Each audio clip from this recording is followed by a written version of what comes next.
Bonjour, donc la Gemara aujourd'hui, on est à la fin de la page 3a, Rosh Hashanah, et on va bientôt passer à la page 3b. Alors, on passe directement à la suite aujourd'hui, donc la suite de la vidéo dernière.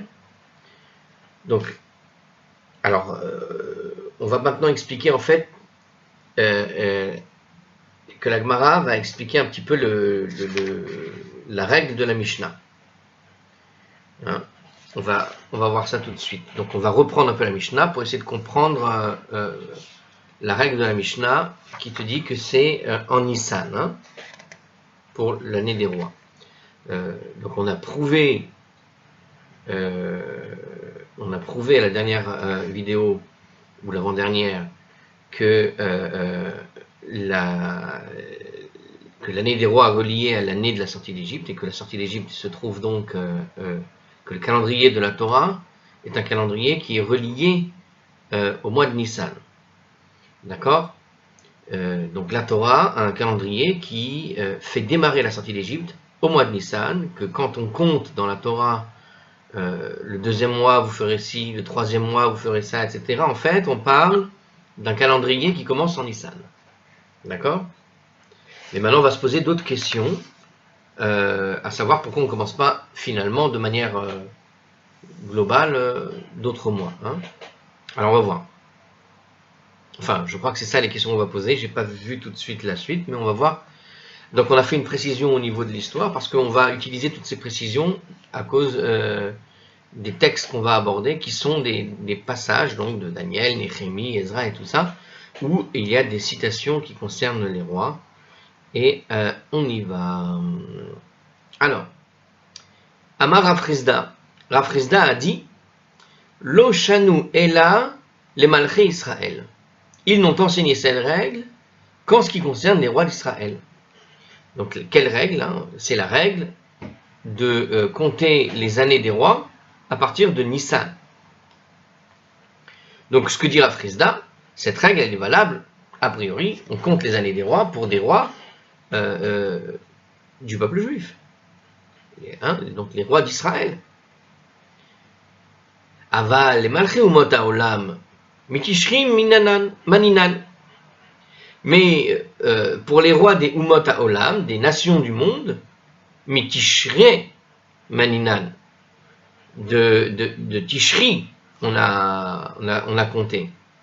Donc en fait, concrètement, il dit que la règle de Nissan, la nomenclature en quelque sorte que les rabbinim ont mis en place pour compter les années, pour les rois, elle était comptée à partir de Nissan, mais quand il s'agissait des autres rois, comme des rois non juifs, et on va justement voir des exemples de rois perses ou grecs ou je ne sais quoi, eh bien, quand la Torah, quand les rabbins vont de l'époque vont citer dans quelle année ils se trouvent, en fait, leur nomenclature, c'est de faire commencer les années des rois pour les non-juifs à partir du mois de Tishri.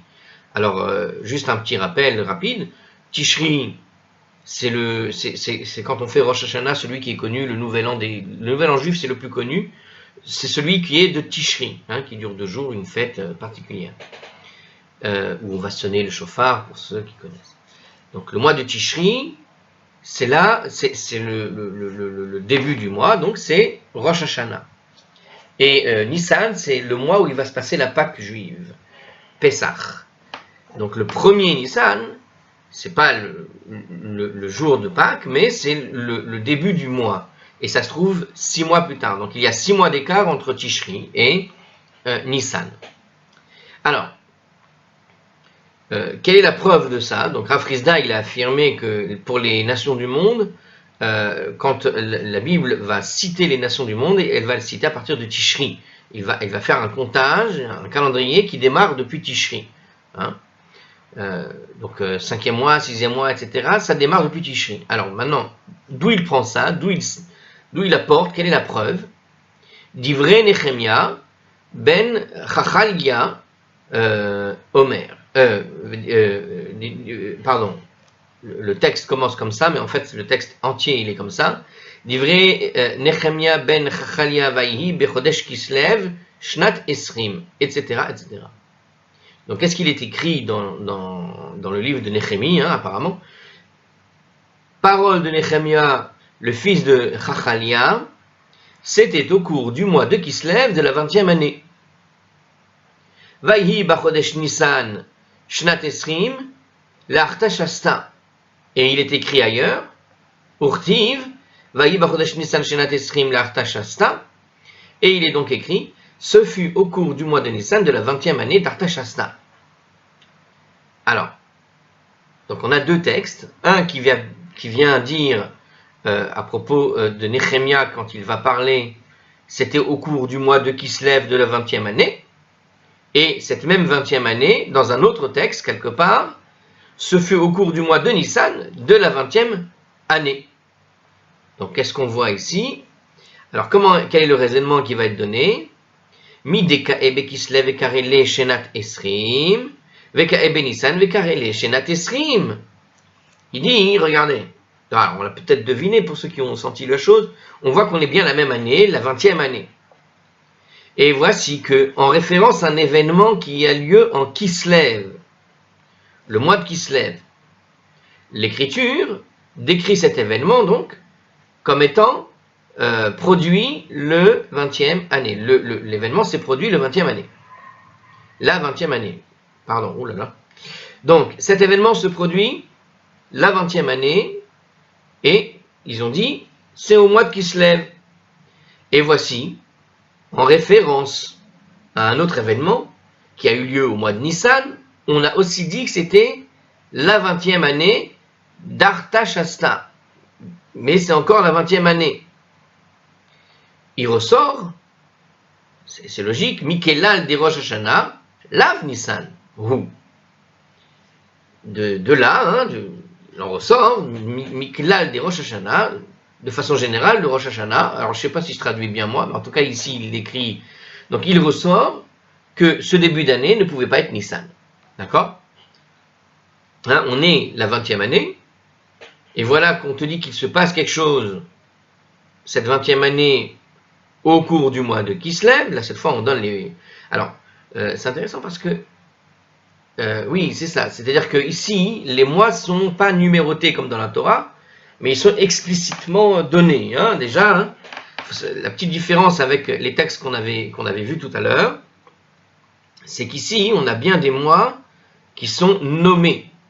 Kislev, c'est pas le 5e, 6e, 8e ou je ne sais quoi. Nissan, c'est pas 1er, 10e, etc. C'est nommé tel que... Voilà, c'est nommé. Donc on est la 20e année au mois de Nissan et on est la 20e année au mois de Kislev. On a donc deux événements. Alors pourquoi est-ce que... Alors, petit commentaire peut-être pour essayer de mieux cerner ce qu'il est dit. D'accord. Ça, c'est pas la peine.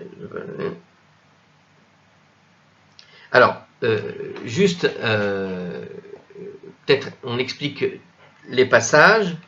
Dans le passage de Néhémie, alors en fait, ce passage de Néhémie, c'est tout simplement le premier verset de Néhémie.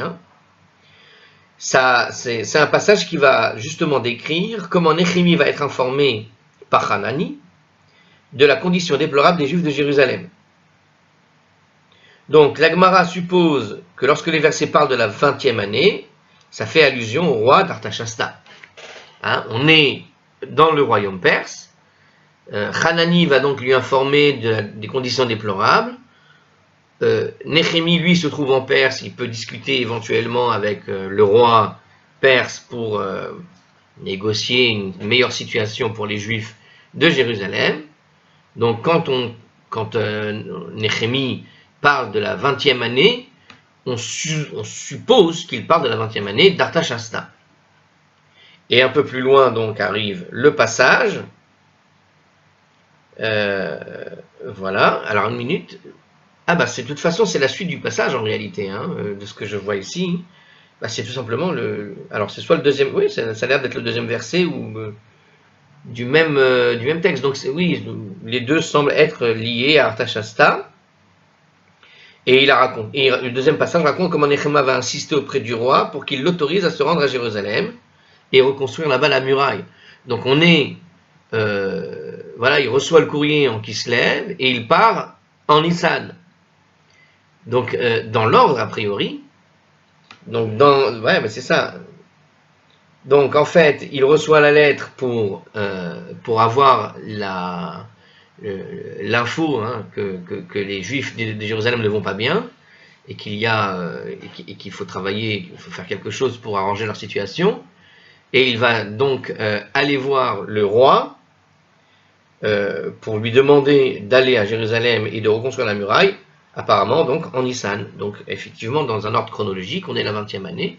Premier mois, c'était Kislev, il reçoit l'info, et il attend un peu, et au mois de Nissan. Donc on est la même 20e année, et dans l'ordre dont se déroulent les événements, en Kislev, il reçoit cette lettre, en Nissan, il va faire sa demande de partir.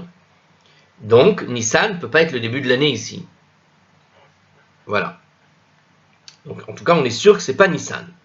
Est-ce que c'est Tishri? Certainement qu'on va remettre en question, ou je ne sais quoi, parce que c'est pas sûr non plus que ce soit Tishri le début de l'année ici, mais en tout cas ici, on sait que c'est pas Nissan. Donc, eh ben voilà, c'est ce que dit le commentaire, hein, puisque l'événement a eu lieu en Kislev, est un événement qui a eu lieu en qu'est-ce qu'il dit?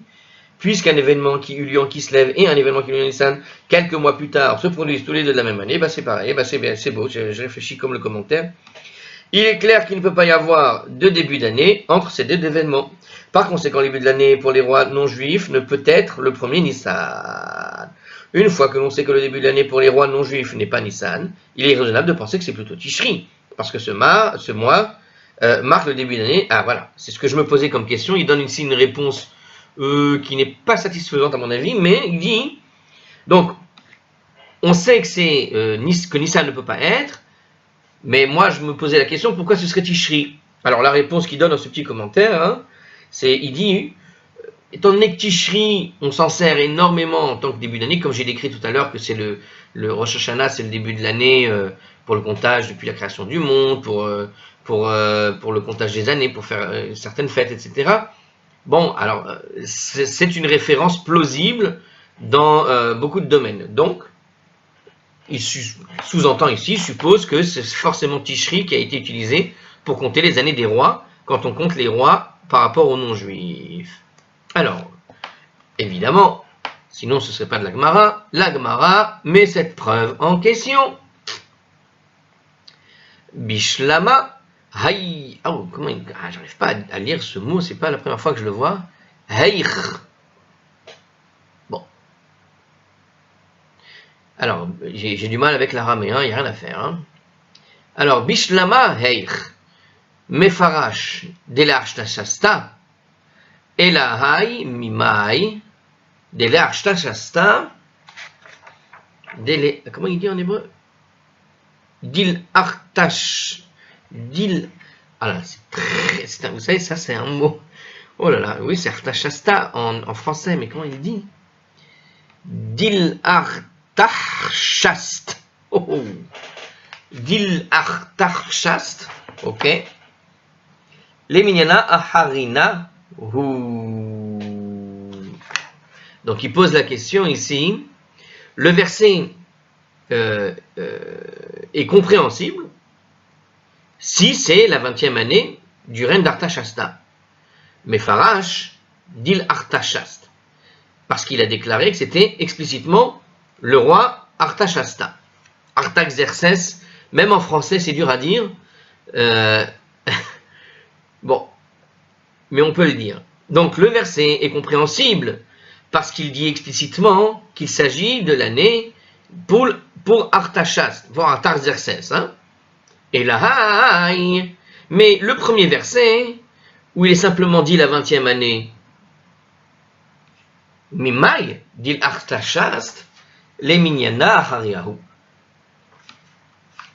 Ah, pardon, c'est pas tout à fait ça, j'ai mal coupé la phrase. Alors, d'où est-ce qu'on sait que c'est Artashasta?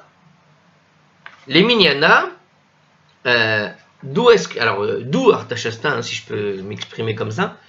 Donc, d'où est-ce qu'on peut dire que c'est Artashasta, puisque quelque part, il fait allusion à un autre, peut-être qu'il fait allusion à un autre décompte. Hein? Donc en gros, on a deux versets. La vérité, les deux versets se suivent. Il y a de fortes probabilités qu'il s'agit qu'on parle effectivement de Artashasta. Alors en fait, ce verset, j'ai bien l'impression que c'est le verset dont on a parlé tout à l'heure, dans les premières vidéos, au tout début de la Gemara, quand on avait prouvé la 40e année, vous vous rappelez de ça? On avait fait une référence, alors c'est écrit juste là, mais justement, la référence qu'on avait pris pour dire que 40e année, donc il y a une Xerashava à faire, il y a un rapport entre l'un et l'autre, puisque l'un et l'autre sont utilisés quasiment dans le même contexte, au même moment presque. Donc tu sens qu'en fait, il s'agit en réalité de la même, de la même référence. Eh bien ici, la référence c'est Artashasta, et puisqu'on dit 20e, c'est Artashasta, et c'est ce que dit ensuite la suite de la Gemara, avec le même Rav évidemment. Donc quand on avait rapporté la discussion avec les 40e, on a fait en fait, on a fait que reprendre la partie qui était déjà là, on avait fait un peu d'avance. Donc on arrive à l'endroit de la discussion qui explique que la 20e année est égale, on va voir tout de suite. Donc il dit en fait, donc là, je résume, hein, la Gemara pose la question, à savoir que le premier verset ne dit pas explicitement Artashasta, le deuxième verset dit explicitement Artashasta.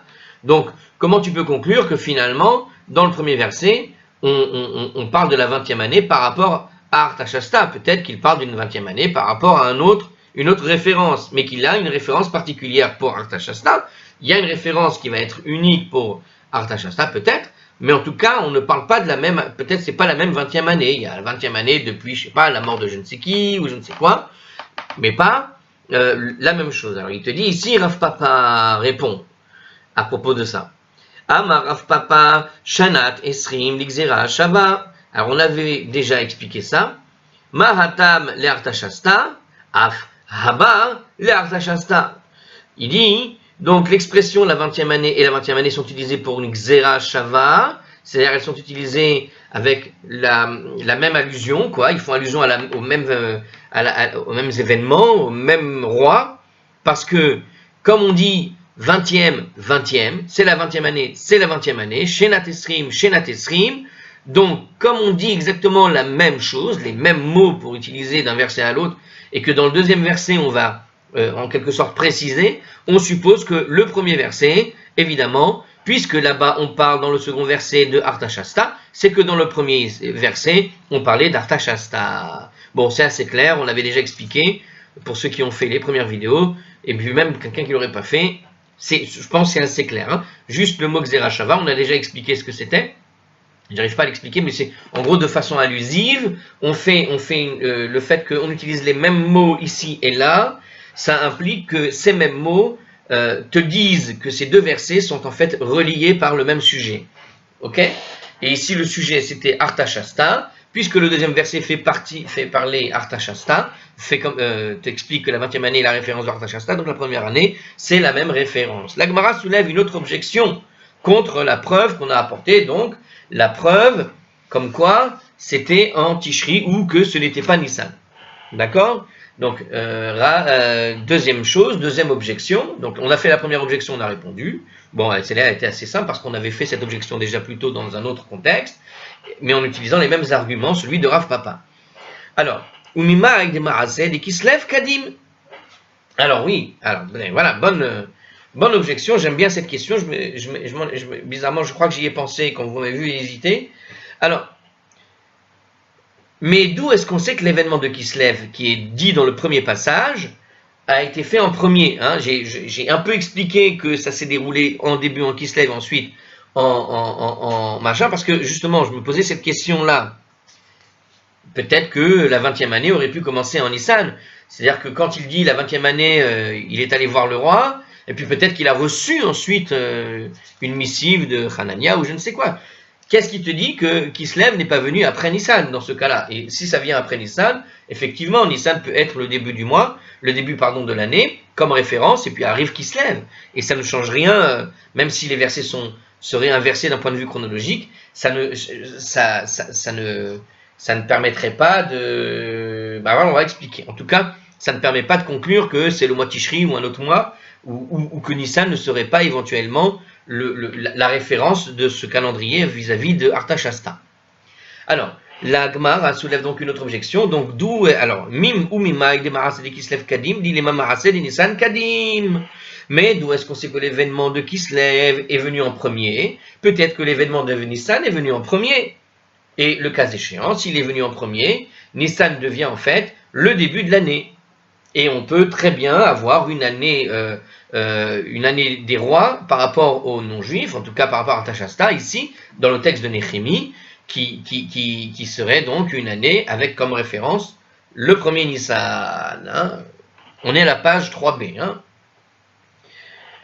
Alors, la Gemara répond la salka d'artar, que ça ne te vienne pas à l'esprit. La salka d'artar, que ça ne te vienne pas à l'esprit. Retenez cette expression. D'Etania, parce qu'il a été enseigné dans une braïta. Dvarim she'amar Hanani le Nechemia bekislev. Amaran Nechemia la Melech benissan. Alors, la petite touche historique que j'ai donnée tout à l'heure, elle ne vient pas de nulle part, elle vient justement de cette braïta.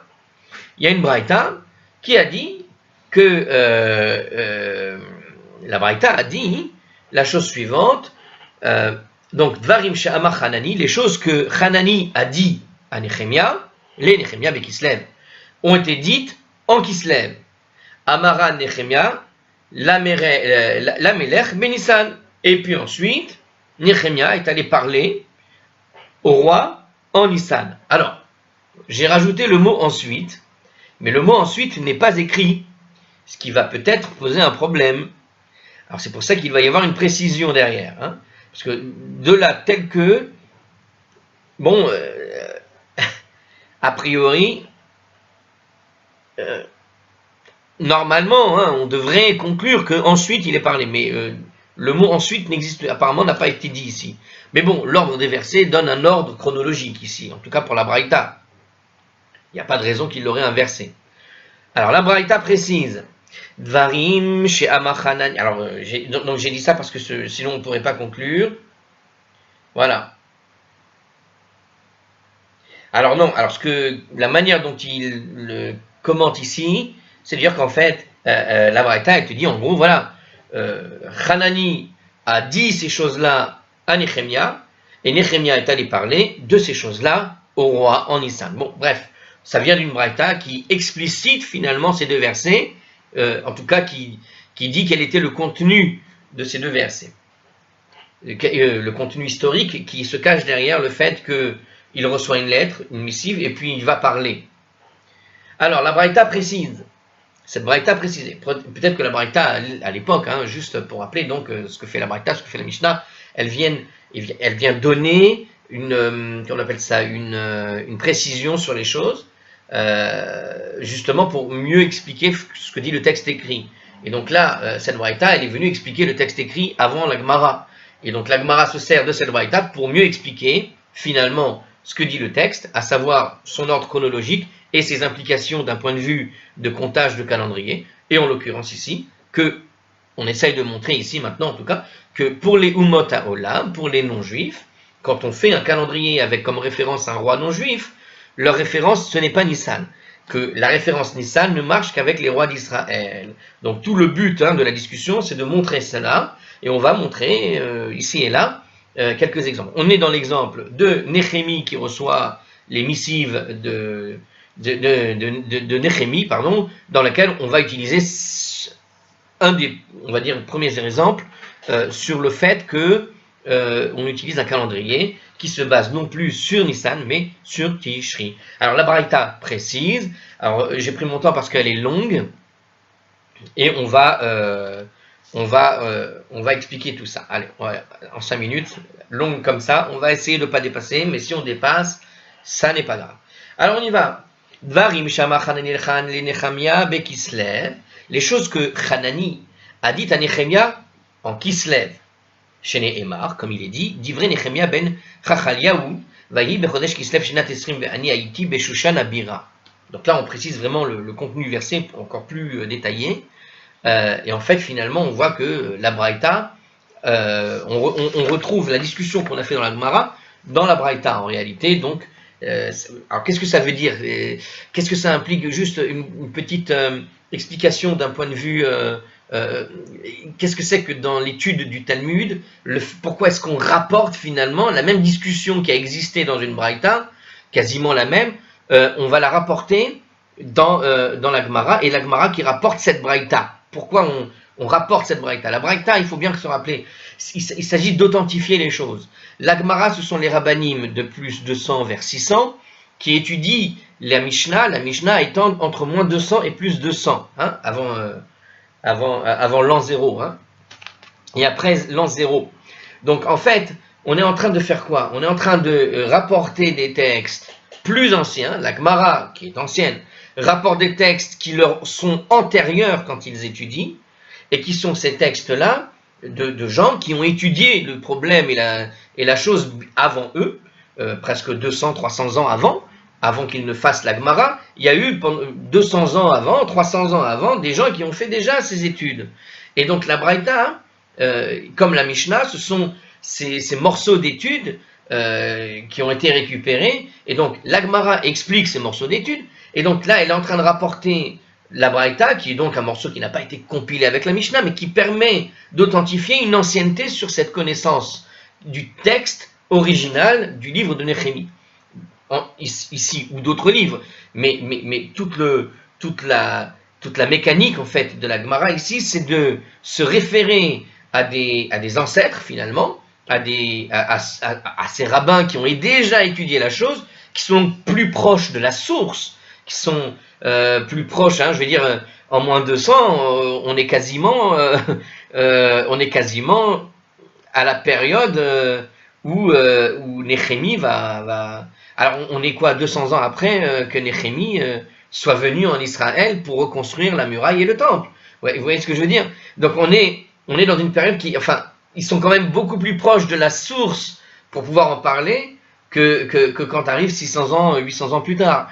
Et toute la mécanique donc de la Gemara, c'est de se reporter, d'amener une Braïta qui va appuyer d'un point de vue historique, finalement, la discussion qui était au départ logique, sur une discussion simple explication de texte, on le fait aussi à travers une dimension où on va donner un crédit particulier en rapportant une Braïta qui va être plus ancienne. Donc c'est une explication, voilà, sur comment, quelle est la mécanique de la Gemara, comment ça marche, hein, du Talmud. Alors on y va, on va la faire quand même, on va aller jusqu'au bout de celle-là, même si c'est un petit peu long, et à un moment donné, il faut avancer. Hein. Alors, les choses que Hanani a dites à Néhémia en Kislev, ainsi qu'il est dit, qu'est-ce qu'il est dit? Parole de Néhémia, le fils de Chachalia, ce fut au cours du mois de Kislev de la 20e année que j'étais dans Shushan, la capitale. Hanani, un de mes frères, vint lui-même, ainsi que des hommes de Juda. Alors, des hommes de Juda, Juda ici, c'est la terre de Judée, ainsi que des hommes de Judée, et je m'enquis auprès d'eux au sujet des Juifs survivants qui avaient échappé à la captivité et à propos de Jérusalem. Alors, c'est-à-dire ceux qui étaient restés à Jérusalem au moment de la captivité avec la Babylonie. Tous les Juifs ne sont pas partis de Jérusalem à ce moment-là, à l'époque. Certains étaient restés là-bas. Ils me dirent, ceux qui restent, qui ont échappé à l'activité là-bas, dans la province, sont dans une grande misère et dans l'humiliation. Les remparts de Jérusalem, le rempart de Jérusalem est en brèche et ses portails ont été incendiés. Alors en fait, on est en train de lire le livre de Néhémie, hein, concrètement. Hein. Donc la Braïta, elle est en train de citer finalement, ici, alors est-ce qu'elle cite le livre de Néhémie? Seconde. Alors, soit il cite le livre de Néhémie, comme il y a écrit comme il est dit, comme il est dit, comme il est dit. Donc, si c'est comme il est dit, c'est qu'on est en train de tout simplement répéter ce que dit Néhémie. Donc, on est dans la situation où Hanani donc est bienvenu, on est en train de lire le livre de Néhémie. Bon, on va continuer. Je le fais en français directement. Hein. Alors, Néhémia, parce que c'est un peu de l'histoire. Alors, Néhémia rapporta plus tard ces mêmes nouvelles au roi en Nissan. Alors est toujours compliqué de lire la traduction parce qu'il rajoute des mots ici, apparemment. En tout cas, c'est bien fait parce qu'il montre les mots qui sont rajoutés. Alors, je répète. Néhémie rapporta ceci, ces choses, au roi en Nissan. Donc, sous-entendu plus tard. Ainsi qu'il est dit.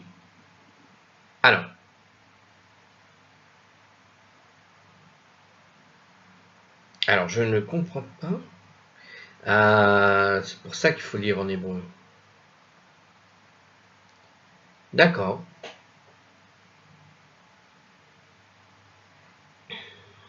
Alors, l'Agmara te dit ici, enfin la Braïta poursuit, elle dit que ces choses que Néhémia, il a dit en Nissan, il les a rapportées au mois de Nissan. Et c'est écrit plus tard, en fait, donc c'est écrit aussi. Donc c'est la suite du verset. Ainsi qu'il est dit, ce fut au cours du mois de Nissan de la 20e année au roi d'Artashasta, le vin était devant lui, et je pris le vin, et je le donnai au roi, et je ne paraissais pas attristé en sa présence. Le roi me dit, pourquoi ton visage est-il... Ah, je comprends pas. Attends, je vais voir en hébreu 2 secondes, parce que j'ai l'impression qu'il y a une faute de frappe en français. Et je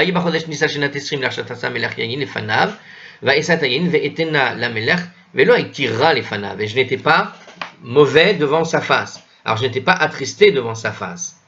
Pourtant, le roi va dire ceci. Alors, le roi me dit, Vayomer li amelech, madua panecha ra'im ve'ata enecha chole, en ze ki im roa lev va'ira harbe me'od. Et le roi me dit, pourquoi ton visage est-il attristé? Tu n'es pas malade. Ceci ne peut signifier que la méchanceté du cœur. Et je devins très effrayé. Alors, Néhémia fut très effrayé parce que il s'est montré avec un visage non attristé. Et voilà que le roi est en train de dire, tu m'as l'air quand même triste. Tu as un visage qui sent pas bon là. Il y a un problème. Je sens qu'il y a un problème. Et si ce problème-là, tu fais une face, en gros, il a vu la double face de Néhémie, où il semble serviteur gentil, bien comme il faut, mais apparemment, on va dire que Néhémie a fait l'effort de se présenter avec une face souriante, agréable, comme tous les jours, mais le roi a repéré dans son regard quelque chose de faux. Et donc, comme il a repéré cette chose de faux, il lui dit, ceci ne peut signifier que la méchanceté du cœur, parce que tu n'es pas malade et pourtant ton visage a quelque chose. Alors, je devins très effrayé, évidemment, Néhémie a eu peur, quand le roi, imaginez, le roi de Perse, tu es là, tu sers son vin, et il est en train de dire, toi, tu me caches quelque chose, t'es louche. Un roi qui dit t'es louche, en général, il prend pas le temps de lui dire t'es louche, qu'est-ce qu'il y a, qu'est-ce qui va pas, c'est pas son psy. Si t'es mon serviteur et que t'es louche, c'est que tu me veux du mal, c'est mise à mort, quoi. Donc il a eu peur. Alors, va omar la melech, amelech l'olam, yiye madoua lo yir'u panai, asher ha'ir, bet kvorot, avotai chareva usora, kaelu ba'esh. Alors je dis au roi, puisse le roi vivre pour toujours. Comment mon visage ne s'est pas attristé, comment mon visage ne pourrait pas être attristé, alors que la ville, le lieu de sépulture de mes ancêtres, est en ruine et ses portails sont dévorés par le feu. Donc il lui a donné la raison pour laquelle il avait l'air attristé. Ok. Vayomer li hamelech al mazé ata mevakesh va etpalel el eloke hashamayim. Le roi me dit, qu'est-ce que tu demandes? Et j'implorerai le Dieu très haut. Vaomar la melech, im amel ala melech tov, ve im gitav avdecha lefanecha, asher tishlacheni el Yehuda, el ir kivrot avotai, ve evnena. Donc, et je dis donc au roi, si cela plaît au roi, et si ton serviteur est méritant devant toi, alors envoie-moi vers la Judée, Yehuda, vers la cité de sépulture de mes ancêtres, afin que je la construise. Vayomer li amelech, vehashegal yoshevet etzlo ad matay yeh mehalchacha, ou matay tashuv eitav lifne amelech, vaishlicheni, vaetena lo zeman. Le roi me dit, avec la reine assise à ses côtés, quand partiras-tu et quand reviendras-tu? Cela plut au roi, et il m'envoya, et je lui donnai un temps pour le retour. entre parenthèses. Alors, quand je fais la traduction, des fois je lis, des fois j'essaie de traduire moi-même. Il vaut mieux que je lise des fois parce qu'il y a quelques mots qui m'échappent et le temps de trouver, on va dire, les mots, ça gêne un peu le flow de la caméra, le flow de la vidéo. Ayant lu ça, bon, alors là on fait un peu une simple histoire. Hein, donc on est dans une braïta qui ne fait que rapporter quelque part l'histoire et qui confirme en fait ici l'idée de la chronologie des événements. C'est-à-dire que effectivement dans la chronologie on voit bien que d'un point de vue de ce que raconte l'histoire de Néhémie, à un moment donné il a reçu les nouvelles et cette nouvelle lui a chamboulé le cœur. Il a tout fait pour ne pas se montrer avec un visage triste, et malgré tout, la tristesse, elle respirait de son corps. Le roi a remarqué ça, à tel point que ça faisait bizarre de voir un type qui faisait comme si tout va bien, mais ça se voyait que ça allait pas. Et donc, cette bizarrerie, le roi a montré un peu les dents pour dire ou tu me dis ce que tu as tout de suite, ou ce que tu as quelque chose en tête qui est louche, tu cherches... en général, c'est comme, c'est comme les gens qui ont quelque chose à se reprocher. Hein. Imaginez quelqu'un, il a volé je ne sais quoi, et il sort comme ça devant le gardien, et puis tout ça, il fait l'innocent, il fait celui qui n'a rien fait. Et puis en fait, il fait celui qui n'a rien fait. Mais quand il fait celui qui n'a rien fait, il a en fait le visage typique du mec coupable qui fait comme s'il n'avait rien fait. Bon, bah là c'est un petit peu ça. Donc le roi, il a vu la tête de quelqu'un qui fait genre, il va pas bien, mais en fait, qui fait genre il va bien, mais en fait il va pas bien. Et s'il va pas bien, c'est que ça sentait le mauvais coup. Alors évidemment ici il n'y avait rien de mauvais contre le roi, il n'est pas dans cet état d'esprit, Néhémie, pas du tout. Mais comme le roi lui a posé la question, alors il lui a parlé du problème qu'il avait, et on voit bien que Néhémie décrit donc la situation qui se passe à Jérusalem. Or, comment est-ce qu'il connaît cette situation? Parce qu'il a reçu au mois de Kislev Hanani et quelques envoyés qui lui ont expliqué la situation. Donc, ayant reçu cette information au mois de Kislev, il se sent triste vers le mois de Nissan, et puis à un moment donné, quand est-ce qu'il fait justement sa demande? Il fait sa demande au mois de Nissan, c'est-à-dire qu'il n'est pas allé voir le roi tout de suite, il n'a pas... apparemment, Néhémie n'a pas le pouvoir d'aller dire au roi j'ai besoin de ci, j'ai besoin de ça. Donc, il n'a pas ce pouvoir. C'est juste que dans un moment de service, alors qu'il a tout fait pour ne pas montrer un visage triste, le roi l'a repéré, quoi, il a grillé et il a vu quelque chose de bizarre. Et on était donc au mois de Nissan. On est qui se lève jusqu'en Nissan, quoi, quelques mois après. Donc, donc en tout cas, la Braïta qui a raconté l'histoire de cette façon, elle te montre en réalité la chronologie de l'événement. Et donc, Kislev, c'est bien, c'est dans la 20e année de Kislev, Néhémie a reçu l'info, et dans le mois de Nissan, il a bien eu l'opportunité de parler au roi à un moment donné où il faisait un service qui était le sien, de servir là-bas le vin au roi. Ou peut-être qu'il avait autre chose à faire, il avait d'autres responsabilités, je ne me rappelle pas quel était le rôle de Néhémie là-bas. En tout cas, on voit bien que le roi lui demande de partir et de revenir, donc il avait un rôle qui était bien au-delà de simplement servir du vin, hein. Servir du vin, il peut trouver n'importe qui, le roi, et donc il lui demande quand est-ce que tu viens, quand est-ce que tu vas et quand est-ce que tu reviens. Il veut son serviteur, il devait être trésorier ou quelque chose comme ça, je ne sais pas. En tout cas, il devait bien travailler pour que le roi exige qu'il revienne. Bon, alors on va s'arrêter là pour aujourd'hui. Juste en preview, on va voir qu'évidemment la Gemara va contester ce que dit Rav Chizda, hein, ce qu'affirme Rav Chizda, à savoir que pour les rois non juifs, on compte en Tishri.